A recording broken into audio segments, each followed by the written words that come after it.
대한민국을 집어삼킨 12.3 내란의 진짜 키맨, 최후의 설계자가 마침내 베일을 벗었습니다. 윤석열 정권 비선 실세이자 내란과 암살 공작, 마약 사건의 숨은 매우로 지목된 인물, 그 충격적인 정체는 바로 김건희 씨 어머니 최은순 씨의 사실혼 남편이자 김건희 씨의 숨겨진 새아빠로 불리는 김충식이었습니다. 비상계엄 선포부터 당시 이재명 대표를 향한 잔혹한 테러 공작, 그리고 300kg 마약 밀반입 사건까지 전대미문의 국가적 범죄 중심에 바로 김충식이 깊숙이 얽혀 있었습니다. 오늘 영상에서는 당시 이재명 대표를 향한 소름 끼치는 육성 녹취와 정보사령관 노상원과의 20년 밀교, 그리고 국정원까지 동원하려 했던 DMZ 땅 투기 음모를 전격 폭로합니다. 이 중요한 진실을 담은 영상 끝까지 놓치지 말고 시청해 주시기 바랍니다. 여러분께서 끝까지 함께 해주셔야 더 많은 분들에게 이 영상이 널리 추천될 수 있습니다. 지금 바로 시작합니다. 자, 이 김충식 얘기를 다루면 이 너무 영화 같고 너무 소설 같아서 약간 좀 거리를 두시는 분들이 좀 있는 것 같아요. 네네. 아니, 그러나 우리는 증거를 바탕으로, 정황을 바탕으로 이야기를 하기 때문에 여러분 이제는 그런 의심을 좀 내려놓아야 될 때입니다. 왜냐? 김건희, 윤석열이 못할 게 있습니까? 우린 경험하고 있지 않습니까? 자, 마음을 조금 열고 이야기를 또 들어보도록 하겠습니다. 오늘은 어떤 이야기 준비해 오셨습니까? 예, 일단 그 김충식 본인도 제가 이제 전에 말씀드린 거는 김충식의 동거녀인 김모 씨가 김건희가 이재명을 죽이러 사람을 모집했다 이 발언했다는 내용 말씀드렸잖아요. 그 녹취 있었잖아요. 녹취. 예, 녹취 있었잖아요. 근데 또 다른 녹취가 있습니다. 김충식 본인의 녹취록에 이재명을 죽여야 된다라고 하는 녹취록이 있습니다. 김충식 본인이요? 본인이 권총으로 쏠 수밖에 없다. 자, 그러면 그 얘기를 한번 들어보겠습니다. 2024년 1월 2일 이재명 대표는 진짜 죽을 뻔한 테러를 당했습니다. 그런데 방금 말씀하신 것처럼 김건희가 시켰다라고 하는 이야기가 담긴 녹취도 우리가 만나봤었는데요. 네. 이번에 함께 들을 녹취는 김충식의 목소리입니다. 네. 그리고 또 하나는 소년보 목사의 목소리인데요. 네. 김충식과 소년보는 이재명은 죽어야 한다고 계속해서 주장을 하고 다녔더라고요. 이게 지금 퍼즐이 몇 개가 맞는지 모릅니다. 그러네요. 정말 무시무시한 그 장면 잠깐 보고 오겠습니다. 이재명이 이제 나는 못 살아요. 대부분 어디 가서 일어날지 몰라요. 그리고 정체를 쓸 수밖에 없잖아.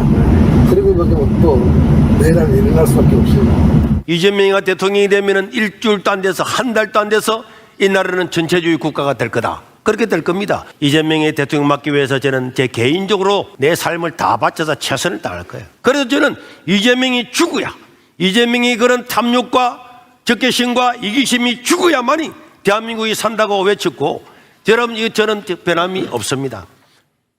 소년보 목사가 세계로 목사죠. 맞습니다. 세계로 교회 목사예요. 근데 그 김충식 수첩에 또 관련 그렇죠. 제가 매불쇼에서 말씀드렸지만 그 김충식 수첩에는 세계로 교회 손목사 아산 배방 부동산 7억이라는 메모가 문제가 되지 않았습니까? 네. 그럼 세계로 교회 손목사면 소년보 목사 아닙니까? 그러네. 누가 뭐라 그래도요.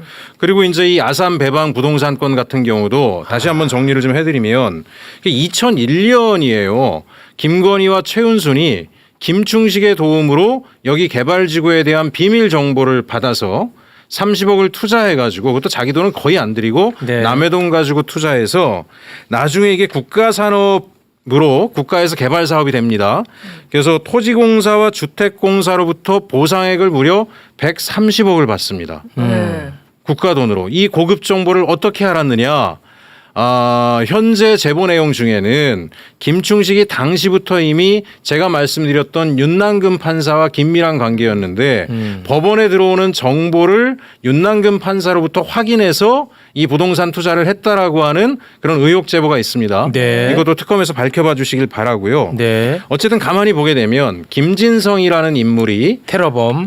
아산 배방에서 부동산을 한 사람 아닙니까? 그렇습니다. 그런데 김충식과 최은순과 김건희는 아산 배방 일대에서 부동산 투자를 통해서 떼돈을 벌고 둘의 최초의 회사가 방주산업이라고 있어요. 방주산업.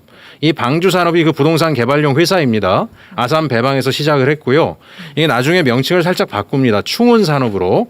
김충식의 충, 최운순의 은을 따서 충운산업으로 바꾸고 이게 지금 특검에서 들여다보고 있는 ESIND 양평 공운지구 개발 부정 국정농단 관련된 사항이 드러난 게 나중에 명칭을 다시 ESIND로 바꾸게 됩니다. 네. 그러니까 아산 배방 일대로 막대한 자산 축적을 위한 투자 활동들을 김건희, 최은순, 김충식이 벌여왔는데 김진성은 거기에서 부동산 사업을 했던 사람이고 그렇지. 그다음에 김충식의 다이어리에는 세계로교회 손목사 아산 배방 부동산 7억이란 문자가 나왔을 뿐만 아니라 네. 또 이 테러범 김진성을 가덕도 테러 현장에 차로 이동시켜준 사람이 세계로교회 손목사가 있는 세계로교회 신자라고 하지 않습니까? 신자로 알려졌다 이렇게 알려져 있는 표현되는데 거죠. 예, 그게 예. 확인이 아직 안 됐나요? 현 언론에 나오기로는 확인이 됐고 뭐 수협 직원이었다 이런 네, 얘기까지 그렇습니다. 나오니까 네, 거의 그러니까요. 사실인 것 같습니다. 어. 그런데 본인들의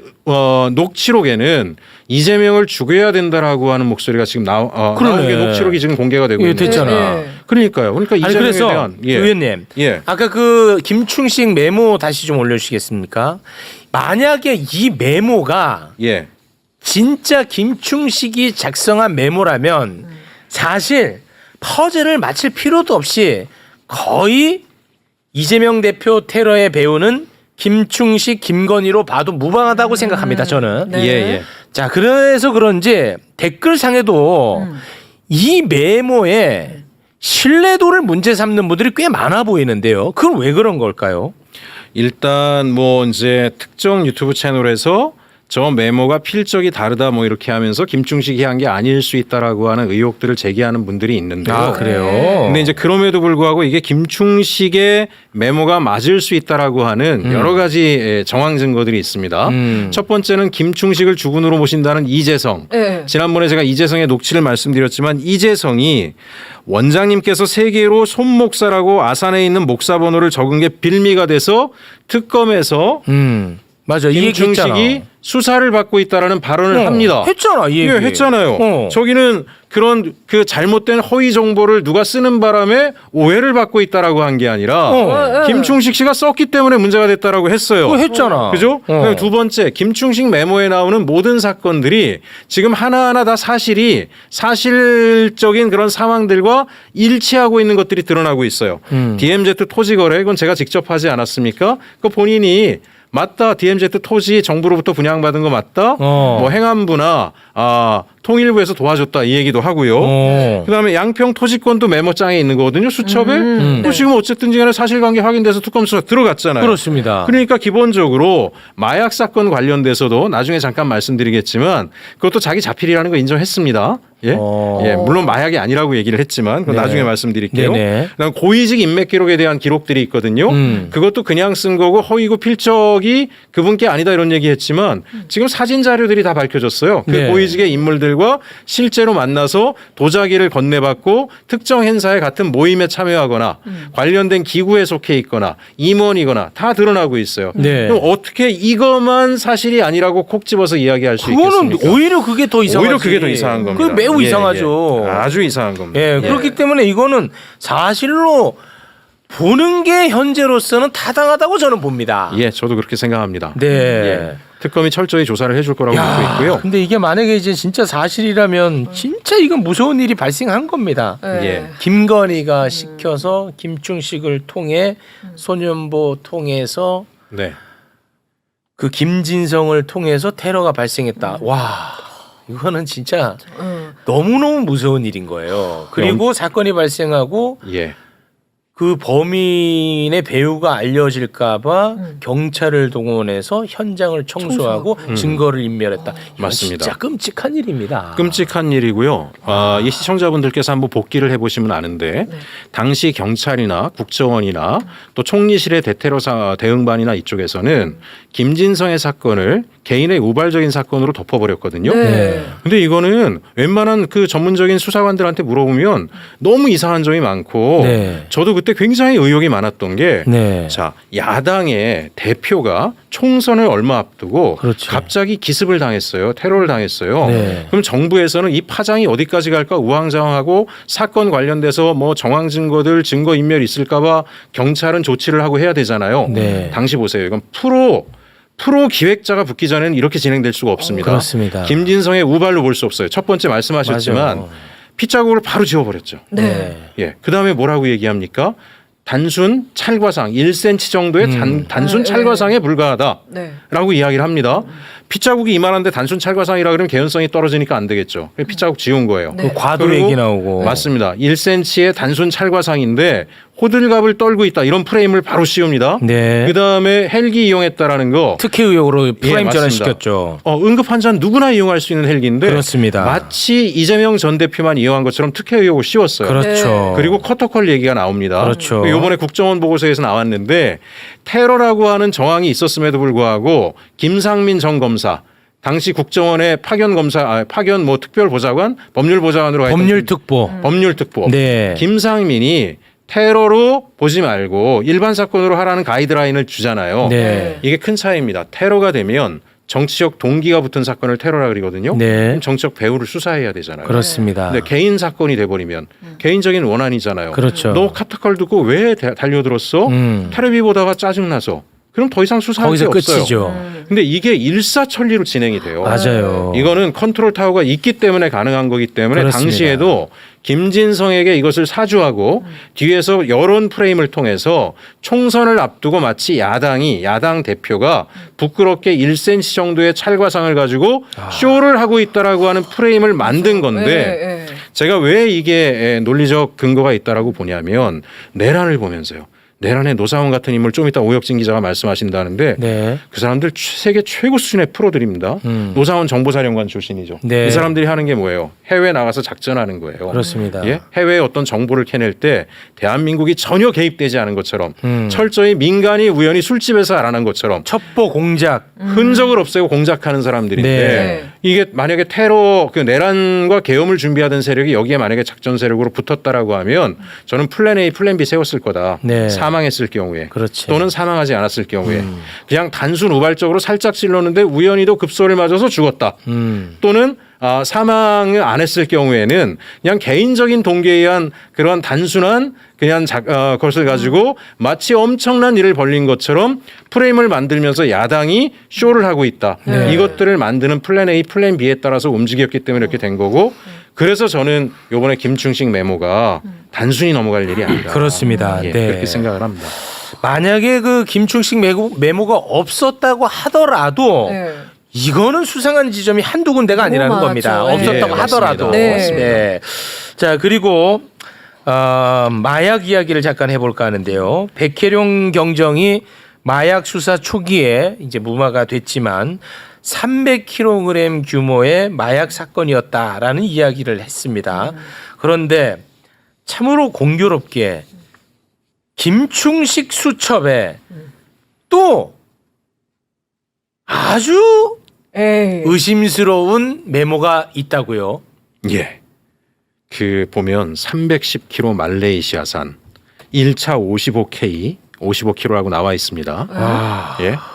백혜룡 경정이 추구하던 300kg대의 마약, 말레이시안 마약의 밀반입 검찰이 덮었다라고 하는 그것과 놀랍게도 비슷합니다. 이게 거의 무슨 일치합니다. 마약이라고요? 김충식의 메모장에 나와 있는데 저게 백혜룡 경정은 제가 직접 통화를 했는데 저게 마약 아니고 뭐겠습니까? 310kg 말레이시아산이 1차 55억. 지금 백혜룡 경정이 지난주에 법사위에 특위위원회 나와서 발언할 때도 이거는 김건희 집안이 개입됐기 때문에 검찰이 덮은 거다라고 증언하지 않았습니까? 맞습니다. 자기가 지금까지 수사하고 추적해 본 바로는 네. 그럼 김건희 집안이 개입됐다. 김건희 집안의 최대 브로커는 김충식이지 않습니까? 네. 그럼 김충식의 수첩에 이게 나온 거는 다 논리적 맥락이 맞는 거예요, 당시.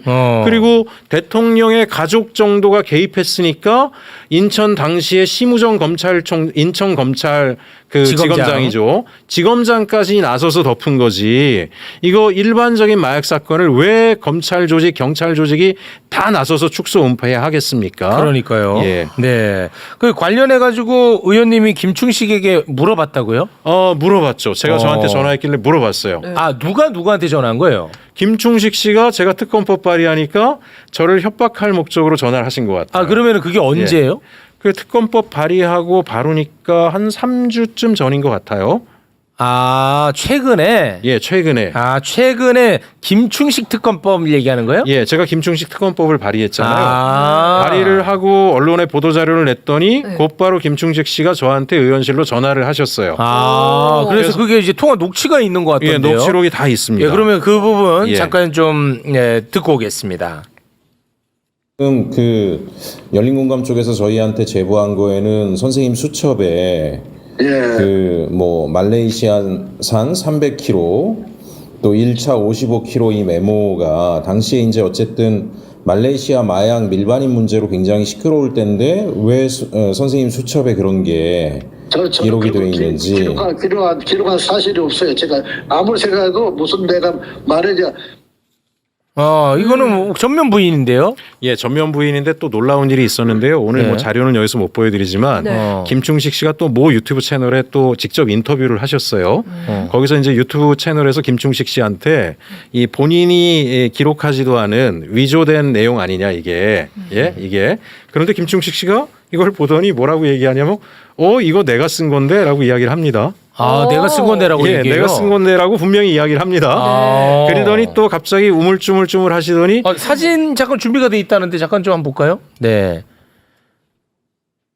네, 예. 요거는 이제 뉴탐사 예. 채널에서 이야기를 한 건데요. 예. 이거 잠깐 좀 소개를 해주시게요. 네. 이건 내가 쓴 것 같은데 말레이시아 310kg 가져오다가 어디 뭐야? 그 말레이시아도 보냈는데? 이런 말을 하네요. 하면서 저게 마약이 아니고 금이라고 이야기를 합니다. 금이라고 얘기를 해요. 마약 아니고 10kg 이 금이야 뭐 이렇게 얘기를 합니다. 금이라고. 그래요. 그래서 금이라고 해서 제가 금 전문가들한테 좀 물어봤어요. 그랬더니 네네네. 금에는 310K 이런 단위가 일단 없대요. 근데 저거를 만약에 킬로그램으로 해가지고 환산을 하면 네.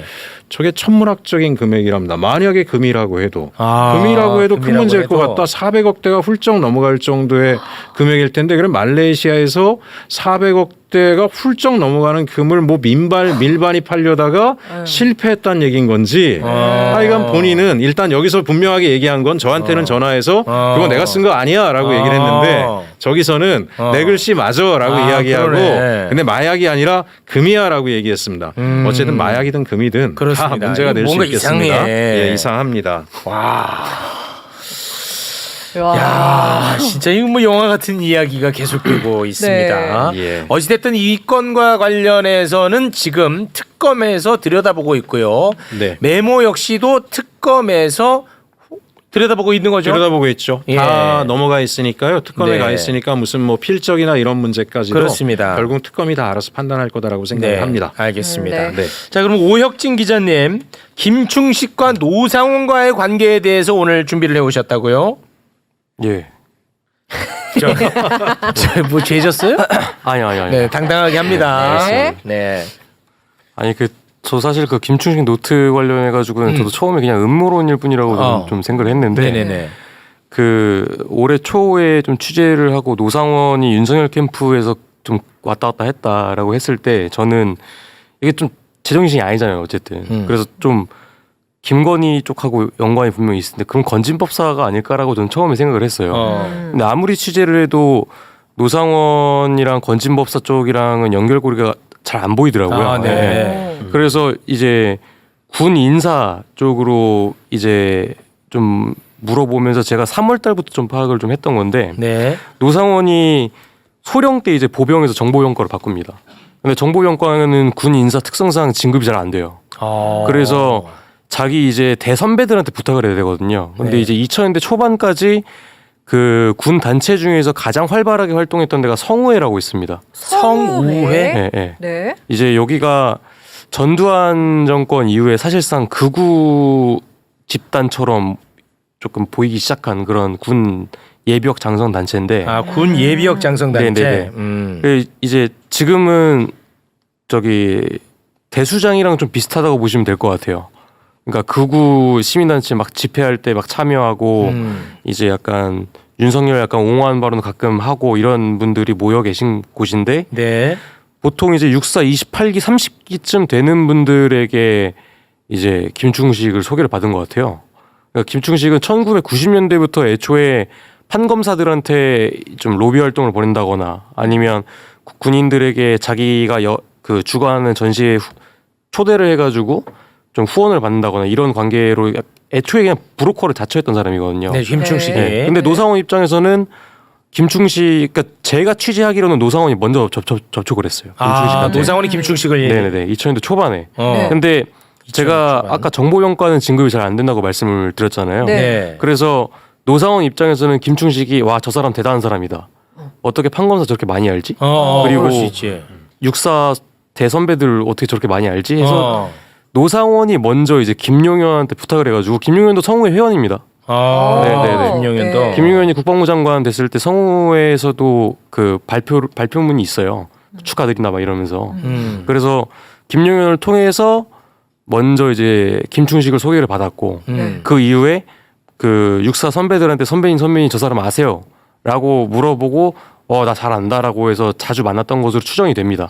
그러다가 이제 김충식이 이제 노상원이 어떤 행위에 대해서 자기한테 많이 도와주다 보니까 성우회 쪽에다가 쟤 좀 잘 좀 챙겨라 라고 부탁을 했고 그래서 그 시점이 2002년, 2003년부터 출발이 돼요. 예. 노상원의 진급이 좀 빨라지기 시작했던 시기가. 아. 그러니까 그게 이제 중령 진급 전이거든요. 거기 이제 김충식의 입김이 좀 들어갔다고 보시는 거죠? 네네네. 저는 그렇게 보여지는데 네. 그때 노상원이 이제 일본에 있어요.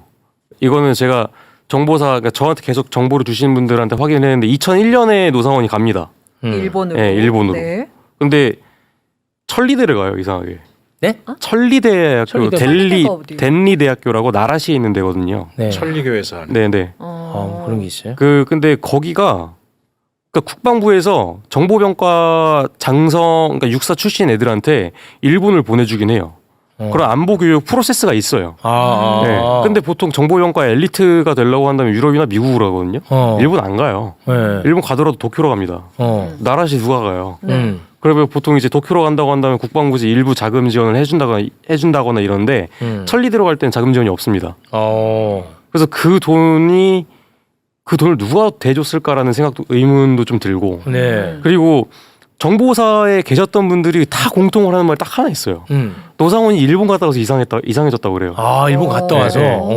그러니까 소령에서 일본 갔다 오고 나서 이제 중령이 되거든요. 네. 중령일 때는 이제 7사단 수색대 대장을 했는데 그때부터 무속이 심취했다고 해요. 아가동자 돼서 왔어요? 네네네. 그러니까 일본 갔다 와서 이상해졌다고 하는데 이 사람이 현역 군인인 상태로 일본을 가서 공부를 해야 되는데 일본에서 또 이상한 짓을 해요. 일본에서 또 무슨 뭐 정보 보고서 같은 거 작성해가지고 김용현한테 막 보고합니다. 그때부터. 그래가지고 이제 대령 달기 직전에 육군본부 정책과장을 하거든요. 육군본부 정책과장 함부로 못 가요. 그러니까 저기 후방부대 한번 갔다 와야 됩니다.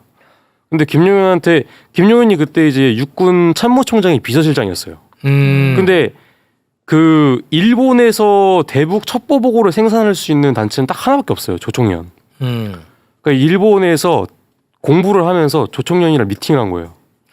노상원이가. 네. 근데 2001년 지금 현재의 조총련은 굉장히 조직 자체가 작은데 네. 2001년 당시 조총련은 굉장히 큰 단체였거든요. 네. 그러니까 이제 소위 말해서 도박이긴 한데 빠찡코라고 하잖아요. 네. 조총련이 빠찡코로 벌어들이는 금액이 수천억인데 네네. 그 자금을 이제 북한에다가 많이 보내거든요. 북한 정권에다가.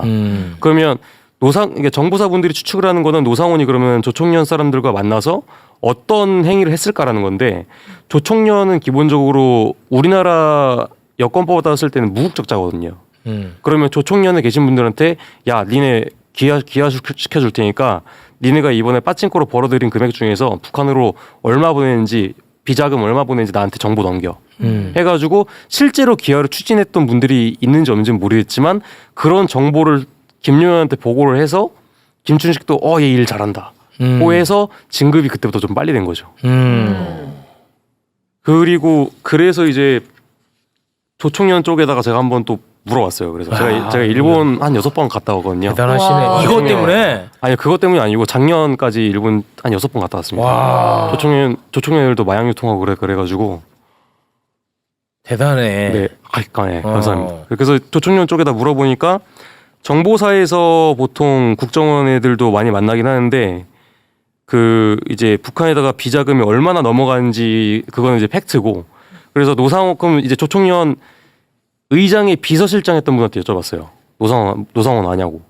근데 노상원이라는 사람은 모르는데 2000년대 초반에 정보사 사람들을 많이 만났다고는 말씀을 해주세요. 네. 근데 특정 지어서는 말씀 안 해주시지만 어쨌든 그때부터 이제 정보사 분들이 시기가 겹치는 게 노상원이 일본에 2001년부터 3년인가 4년 정도 있었던 걸로 파악이 되거든요. 네. 근데 그 한국으로 들어오고 나서 노상원 가족들도 이제 일본에서 거주를 했기 때문에 노상원은 한 2, 3년 정도는 일본에 계속 왔다 갔다 합니다.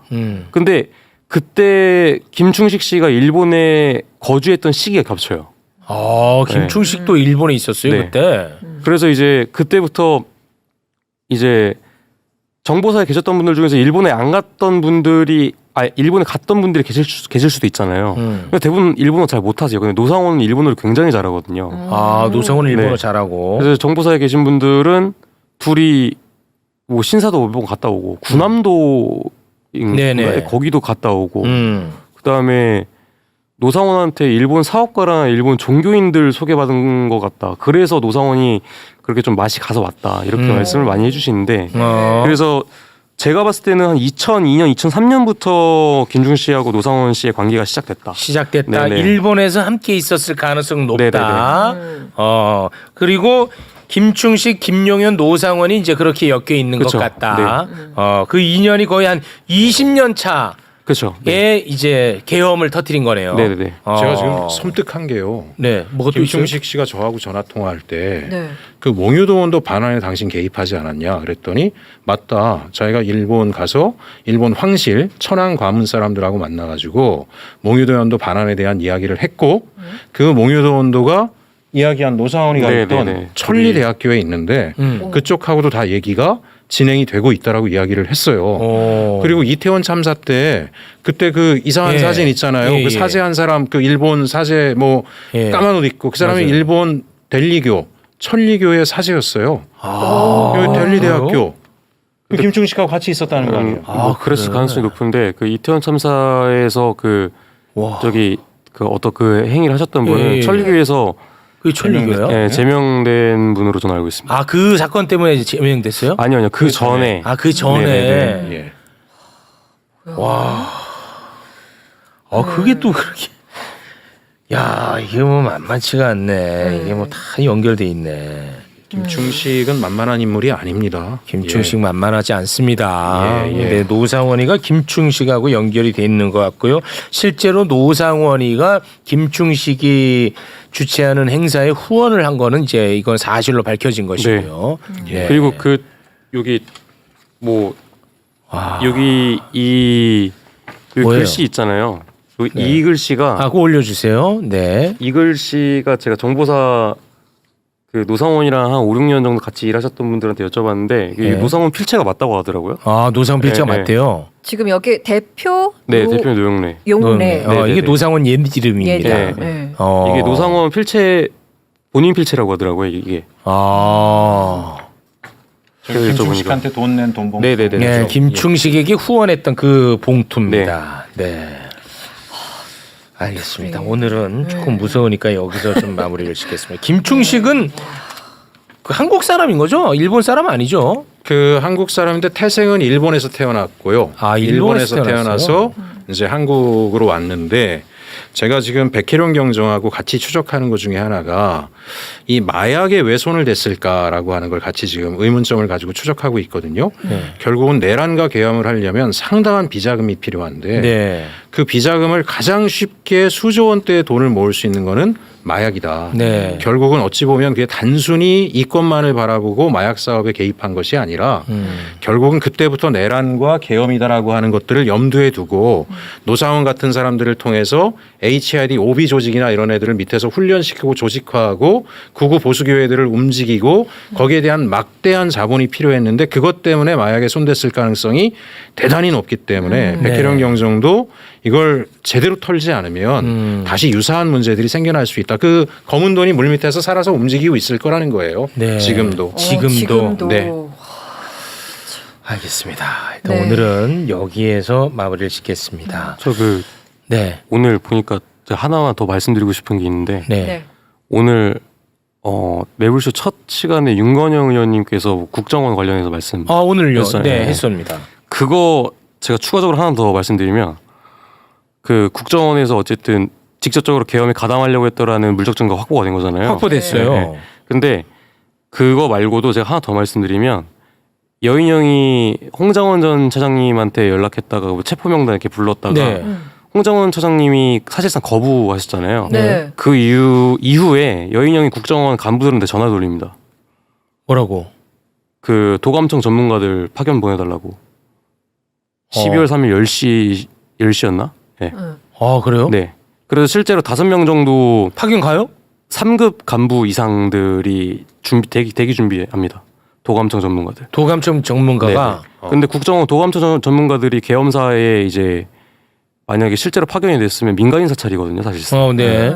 그걸 준비했다라고 보는 게 맞죠. 그래서 제가 여인영 사령관이 구속되기 전에 제가 네. 기사를 썼어요, 이미. 한 12월 말인가? 네네. 제가 그 여인영 사령관님한테 전화를 해가지고 물어봤어요. 직접 물어봤어요. 네. 그러니까 해가지고 이제 전화했는데 뭐 여인영 전 사령관님이시죠? 안녕하십니까? 뭐 어디 누구 기자인데요? 하다가 이제 차단당해가지고 문자를 남겨요. 문자 남기는데 답변이 문장이 딱 두 문장이었는데 너무 자세한 내용을 너무 많이 알고 계셔가지고 지금 제가 답변하기가 곤란하다라고 하고 끝납니다. 네. 와 대박이네. 이거 왜 안 알렸어요 그동안에? 뭐 아무에서도 연락이 안 와가지고. 와 이거 대박이네. 그 국정원은 뭐 내란에 가담한 거네. 그냥 확정적으로 얘기해도 되겠네요. 그렇죠. 예. 김충식 씨도 DMZ 개발을 국정원이 도와준다라고 얘기했습니다. DMZ 개발을. 예. 통일교 아니, 제대로 파헤쳐야 되고요. 네. 매불쇼에서 많이 도와주셔야 됩니다. 최혁진 TV도. 네, 알겠습니다. 야, 무섭습니다. 네. 네. 자, 오늘은 여기에서 마무리를 짓겠습니다. 아무튼 이 김충식 간단하게 볼 인물이 아니라는 사실은 우리가 꼭 기억을 해야 될 것 같습니다. 당시 이재명 대표를 향한 테러 공작부터 수백 킬로그램의 마약 밀반입, 그리고 계엄령 당일 민간인을 향한 국정원 도감청팀 투입까지 믿기 힘든 이 모든 사건이 김건희 씨의 새아빠 김충식 한 사람의 수첩과 녹취에서 쏟아져 나왔습니다. 그렇다면 대체 김충식이라는 인물은 어떻게 군 정보사의 핵심 실세였던 노상원과 연결되었으며 어떻게 국정원과 대통령실까지 주무르는 거대한 권력을 쥐게 되었을까요?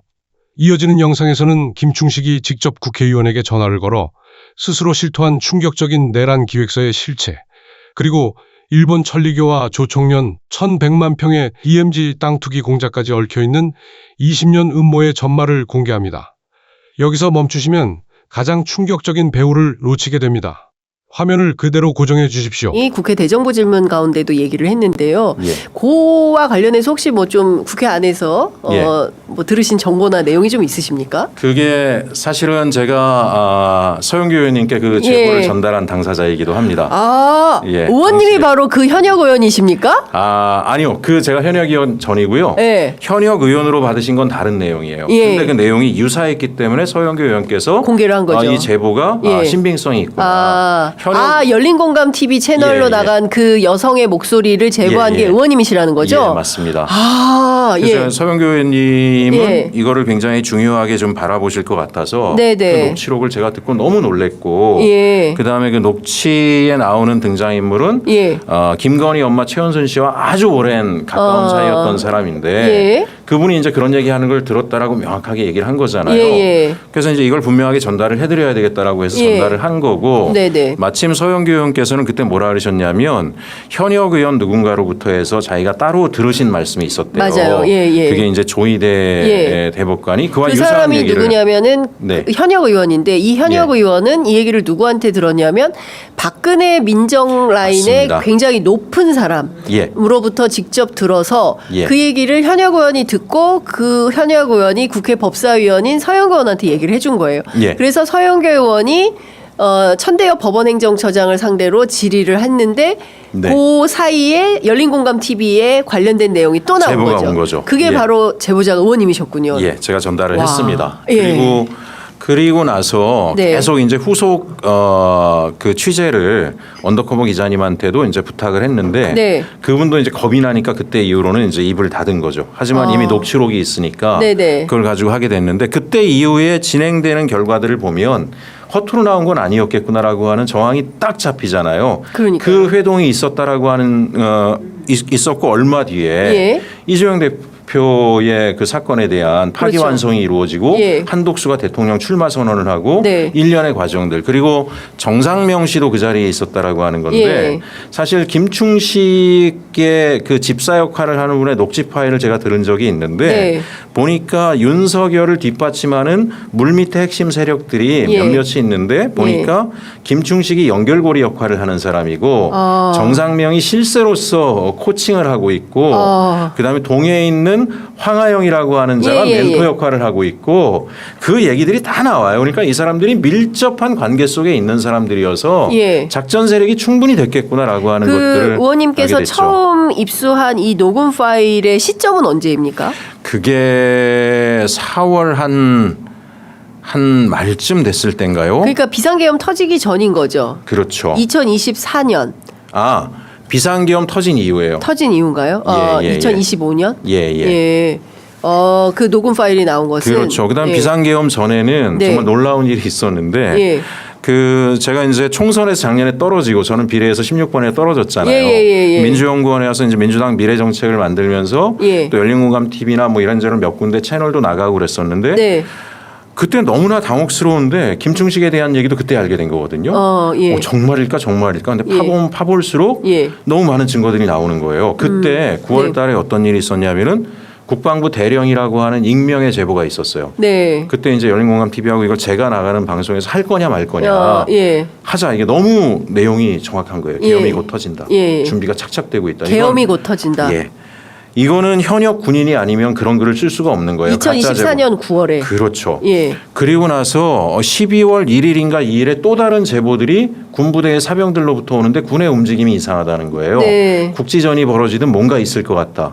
그래서 12월 2일 날 긴급하게 국회에 김민석 의원실에 전화를 드려가지고 예. 몇몇 의원님들하고 그 자리를 만들어 달라 그래서 6개 의원실의 보좌관들하고 긴급 회의를 12월 3일 날 했어요. 두 가지 주제로 12월 3일 날. 12월 3일. 오후 2시에 만나서 6시 반까지 첫 번째 예. 주제. 김건희 주술 관련된 건들을 다 찾아냈다. 예. 팩트더라. 그걸 쭉 정리했고요. 예. 또 하나 계엄이 임박했다라고 하는데 곧 터질 것 같다. 이 얘기를 했어요. 네. 근데 이제 그때 우리 보좌진 분들이 뭐 후배들이고 막 그렇잖아요. 예. 근데 다들 이제 우리 의원님들도 관심이 많긴 한데 그 얘기하면 이상한 사람 취급받아가지고 예. 굉장히 당혹스럽다 이런 얘기를 한 게 12월 3일 날 오후 6시 반이에요. 세상에. 그때까지 회의를 하고 나온 거예요. 그때 예. 열린공감 정천수 대표하고 같이 들어가서 증거자료 딱 의원실에 전달하고 예. 결론은 주술 관련해서는 이건 정말 어마어마한 건이다. 계엄 관련해서는 설마 이런 얘기 선배님도 자꾸 하고 다니면은 별로 이미지 안 좋아질 수 있다라는 걱정과 우려. 예. 그날 밤에 터진 거죠. 그날 밤 10시 22분에 터진 맞습니다. 겁니다. 예. 다시 생각해도 이제 소름 돋는 섬뜩하죠. 얘기인데요. 네. 예. 그 사실 서영교 의원은 그랬다는 거예요. 제가 취재를 하니까 조희대, 한덕수, 정상명 이렇게 모일 수가 있어. 그런데 김충식이 왜? 저한테도 그 궁금증을 하셨어요. 지금은 전혀 의심하지 않으세요. 예. 모든 이제 곳에 다 보니까 나타나니까. 이제 예. 보니까 김충식이 키맨이었구나. 예. 그 일종의 이제 뭐라 그래야 되나 어레인지하는 역할을 한 거다 예. 이런 판단하시게 됐는데 의원님께서 처음에 이 제보를 받으셨을 때 네. 김충식이라는 사람은 저희들은 그냥 최은순의 내연남 요 정도로 예. 알고 있었는데 그게 아니었다 그 이상이다. 저도 증거 자료들을 보기 전에는 그냥 예. 김충식은 수완이 좋은 브로커 중에 한 사람이고 브로커. 최은순하고 내연남으로 살아가면서 자산 증식에 도움을 준 사람. 제일 네. 큰 사건은 정대택 선생님 사건 아시잖아요. 그렇죠. 그죠? 예. 그때 윤남근 판사와의 관계망을 이용해서 최은순 씨를 무죄로 판결내게 예, 그렇죠. 해주고 예. 정대택 씨를 법정 구속하는 데 기여한 인물 그런 그렇죠. 의혹을 받는. 그렇죠. 그리고 그 의혹은 뭐 본인은 어쨌든지 간에 무관하다라고 얘기하지만 네. 윤남근 판사 부인으로부터 23억을 받아서 예. 그린벨트 땅을 공동 소유하고 그렇습니다. 그린벨트를 해지시키고 예. 군부대 옆에 있는 군부대를 이전시키고 예. 엄청난 시세 차익을 보고 그 부동산을 공동으로 취득한 거가 법정 판결은 무관하다. 이걸 누가 믿겠습니까?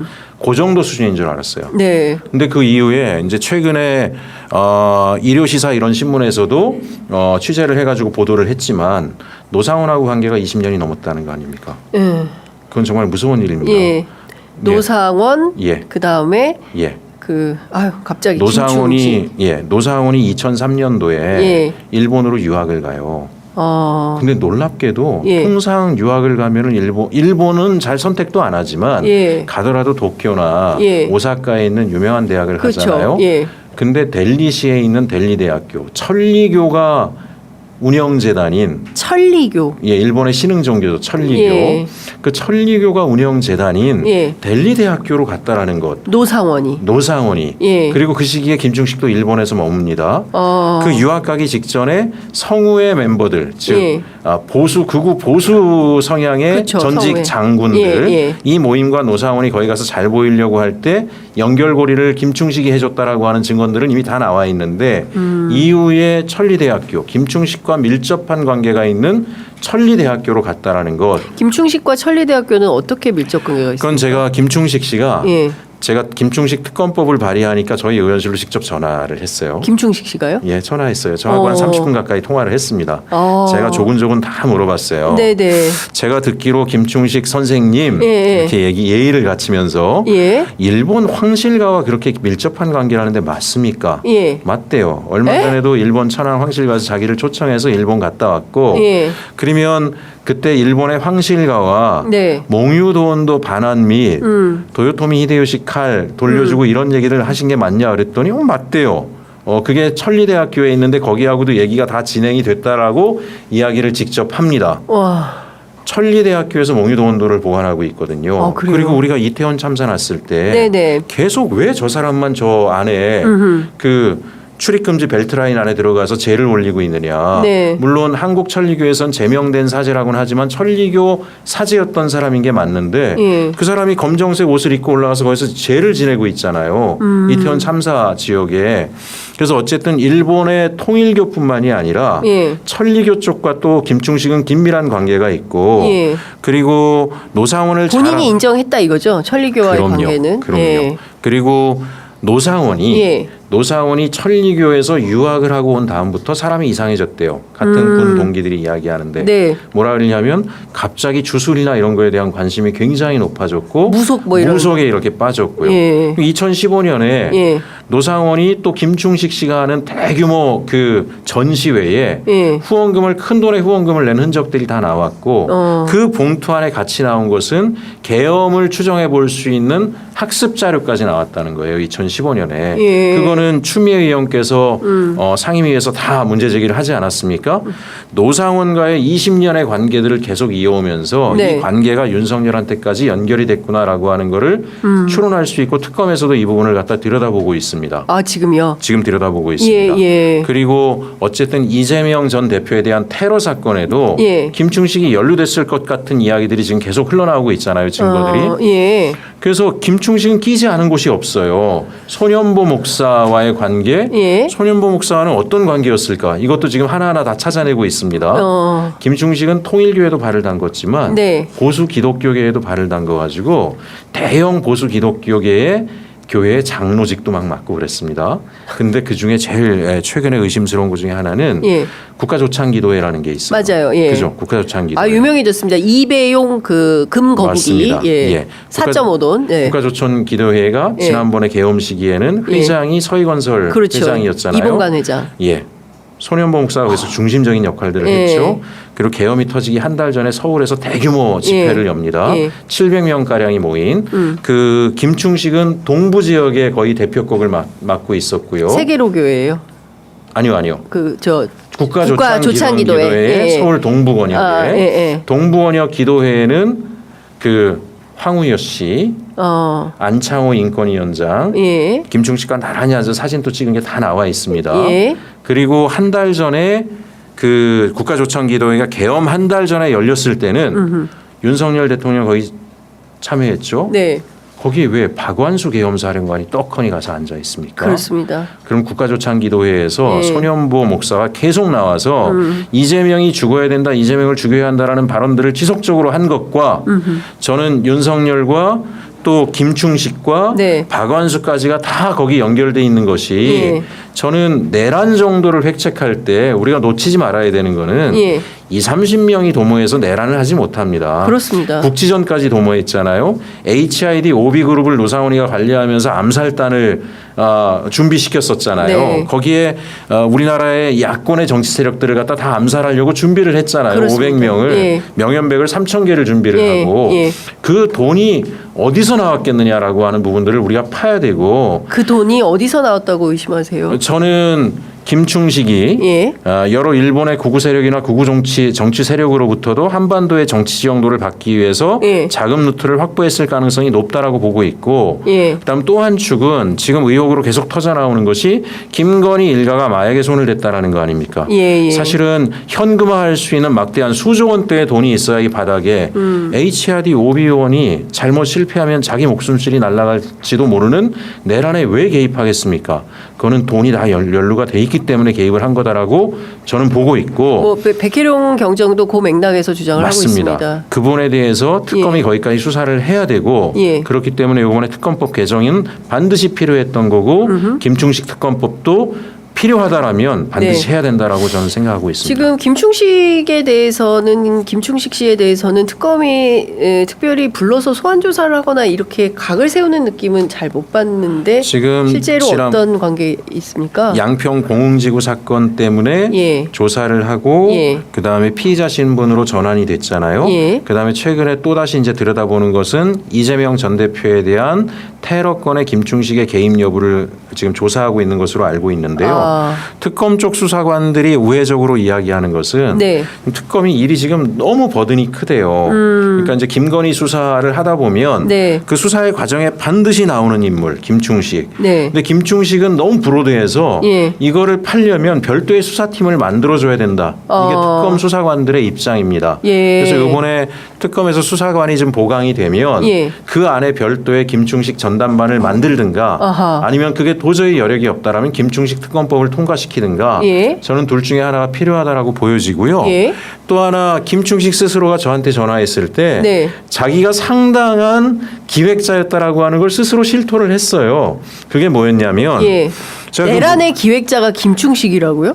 내란에 상당히 많이 관여했을. 예. 왜 그러냐면 예. 이런 문제 저는 이제 연결고리들이 이제 퍼즐이 나왔는데 예. 그 사이사이를 찾아내야 되는데 예. 첫 번째 통일교회기를 합니다. 본인이. 본인이. 예. 그냥 단순히 인사하고 지내는 정도지 긴밀한 관계는 아니라고 얘기를 하는데 근데 본인의 말이 어폐가 생겼어요.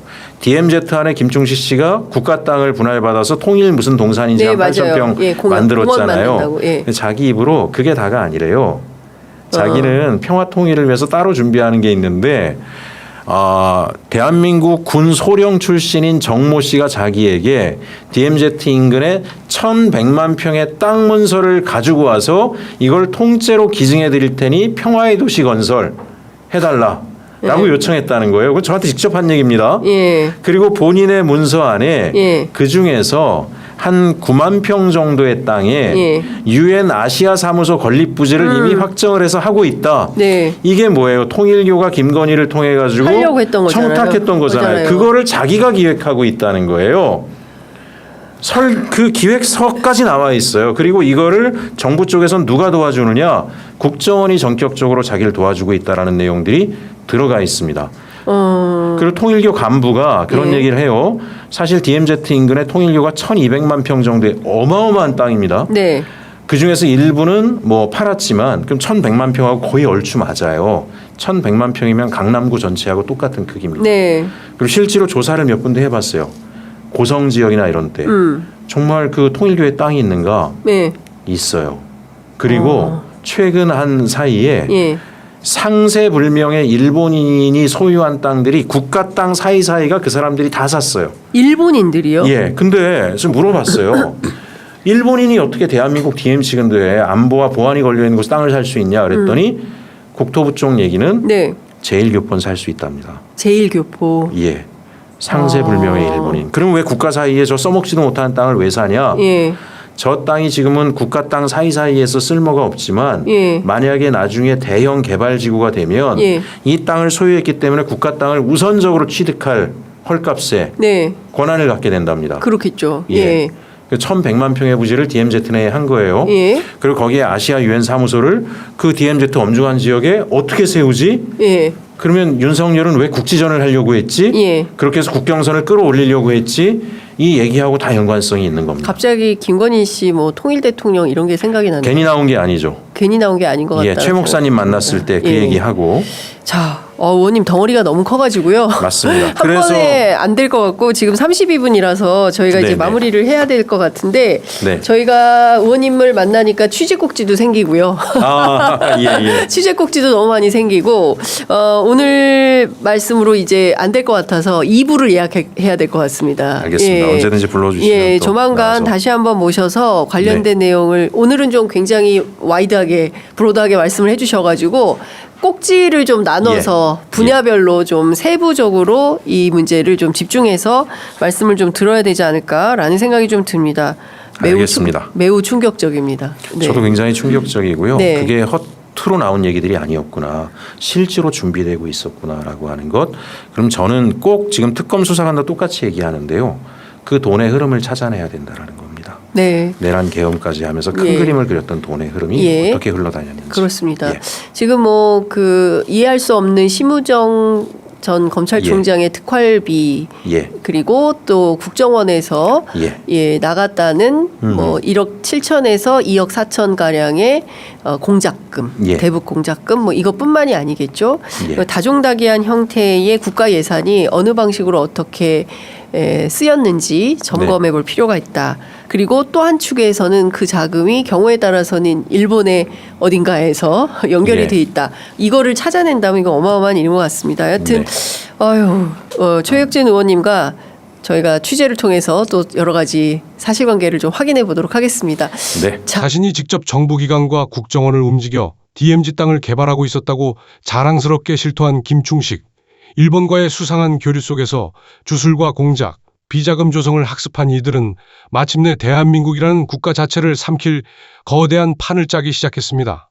그렇다면 이 거대한 공작의 시작점, 즉 김충식이 윤석열, 김건희 일가의 전폭적인 신뢰를 얻고 내란의 최초 설계자로 자리 잡게 만든 결정적 이권 사업은 무엇이었을까요? 마지막 영상에서는 양평 공흥지구 800억 원 특혜의 진실과 양평 고속도로 노선 변경, 그리고 김건희와 노상원을 직접 연결한 내란의 뿌리를 완벽히 파헤칩니다. 끝까지 시청하셔서 이 거대한 음모의 마침표를 확인하시기 바랍니다. 내란을 기획하고 지시한 게 김건희냐 윤석열이냐. 저는 되게 진짜 대수롭지 않은 인물을 봤는데 시간이 가면 갈수록 김충식이 키맨일 수 있겠다. 그렇다면 일본을 기점으로 노상원과 김충식이 연결이 되고 김건희나 윤석열에게 소개해줬을 거다는 설이 있었는데 그 설이 완전히 뒤집히게 되는 거죠.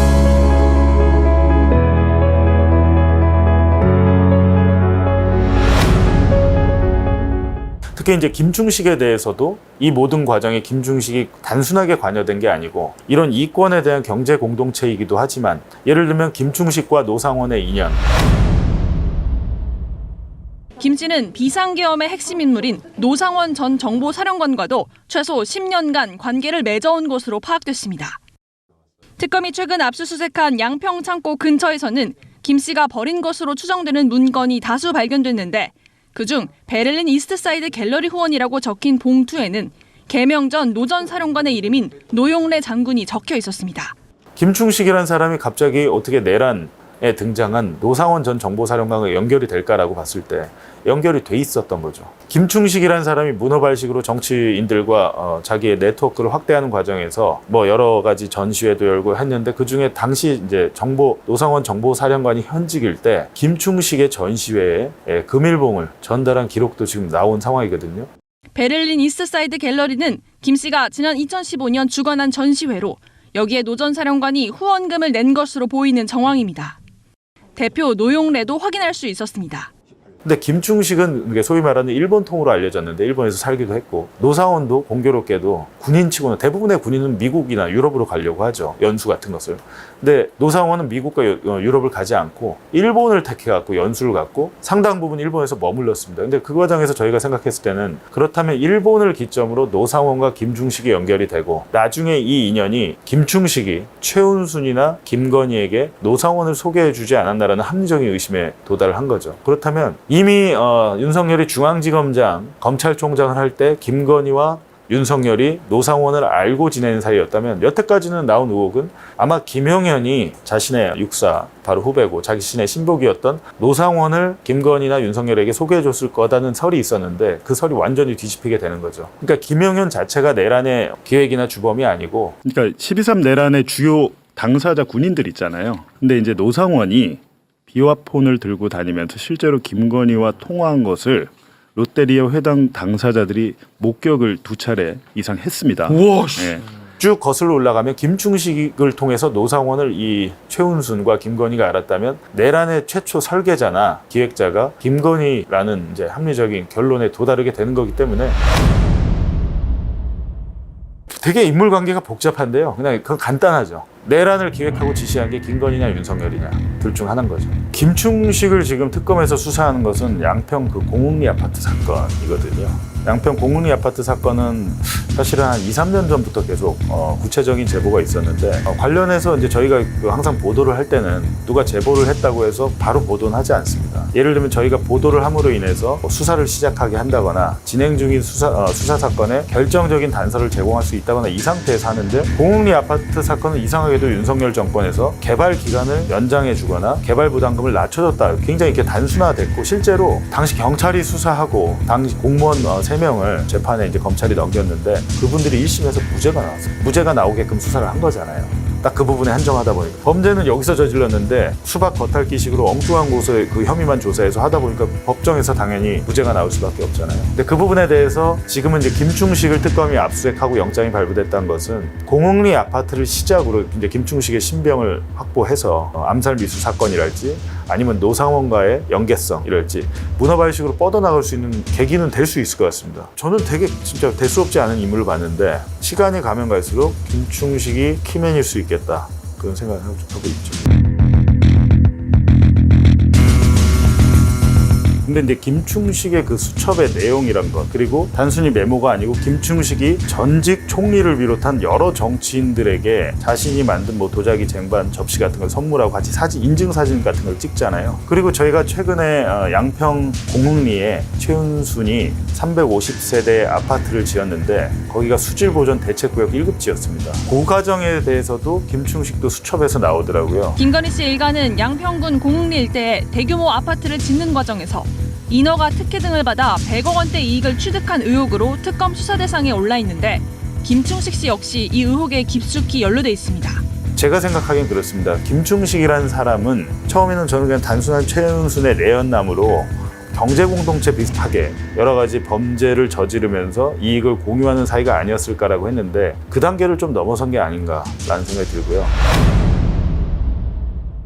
김건희의 모친인 최은순이 김충식을 통해서 여러 당시에 이제 유력자, 권력자들과 네트워크를 만들고 같이 이제 대표적인 게 그 양평 공흥리 아파트입니다. 2011년부터 16년까지 공흥지구에 350가구 규모의 아파트를 지어 800억 원 상당의 매출을 올린 개발 사업입니다. 이 사업의 시행사는 윤 대통령 장모 최은순 씨가 설립했고 최 씨 가족이 100% 지분을 소유한 회사입니다. 아파트를 자체를 지을 수 없는 곳이에요. 지을 수 없는 곳이고 양평 공리라는 곳은 팔당댐 우리 수도권 상수원이기 때문에 더군다나 자기 땅에 최은순이 본인이 소유한 땅에 대지도 아니고 임야였습니다. 야트막한 산이었기 때문에 지목을 변경해가지고 자기 땅에 아파트를 350세대 짓는 건 있을 수 없는 일이거든요. 근데 그 부분에 대해서 여태까지 마찬가지로 지난 대선 때, 지지난 대선 때도 개발 부담금을 더 냈어야 되는데 덜 냈다 이 정도로만 축소 보도가 됐거든요. 그런데 개발 이익의 일부를 지방자치단체에 내는 개발 부담금을 한 푼도 내지 않았습니다. 애초 양평구는 2016년 17억여 원을 부과했지만 이듬해 이의 신청으로